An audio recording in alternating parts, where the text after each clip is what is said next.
अमित शाह जी गृह मंत्री देश का झूठ बोले और वो भी चुनाव के समय झूठ बोले तो पाप भी लगेगा, श्राप भी लगेगा और नरक भी जाएंगे।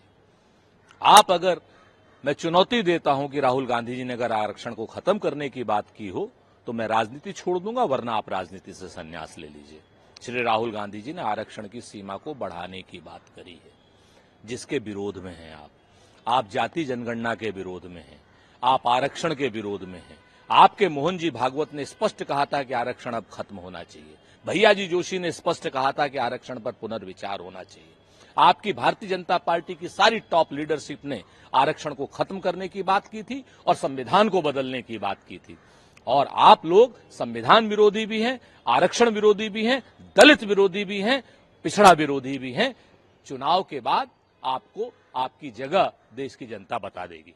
सहम गई है और इसीलिए वो श्री राहुल गांधी जी के बयानों को तोड़ मरोड़ करके झूठ पेश कर रही है, जिसका खामियाजा देश की जनता उन्हें देगी। चाहे वो आरक्षण के समर्थक हों, वो इसको खामियाजा भुगताएंगे भारतीय जनता पार्टी को, चाहे वो संविधान को बचाने वाले हैं वो भारतीय जनता पार्टी से बदला लेंगे, चाहे वो सर्वधर्म के लोग हों जिसमें सिख भाई बहन भी हैं, क्या नाम, सबके सब भारतीय जनता पार्टी से बदला लेंगे। श्री राहुल गांधी जी ने स्पष्ट रूप से आरक्षण की सीमा को बढ़ाने की बात की।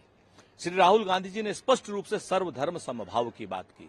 श्री राहुल गांधी जी ने स्पष्ट रूप से जब जिसको भय के नाम पर डराया जा रहा है, जिसको देश में लाठी डंडे से, चाहे हिंदू हो, चाहे मुसलमान हो, चाहे सिख हो, चाहे ईसाई हो, बहुसंख्यक अल्पसंख्यक के नाम पर जिनमें विभेद पैदा किया जा रहा है, उनकी बात की थी। और वो आज भी अपनी बात पर कायम है, क्योंकि उन्होंने स्पष्ट रूप से सच कहा था। और राहुल गांधी जी का बड़ा स्पष्ट मानना है कि देहु शिवा बर मोहि है शुभ कर्मंते कबहू न डरे हरिसो जब जाई लड़े निश्चय कर अपनी जीत करे।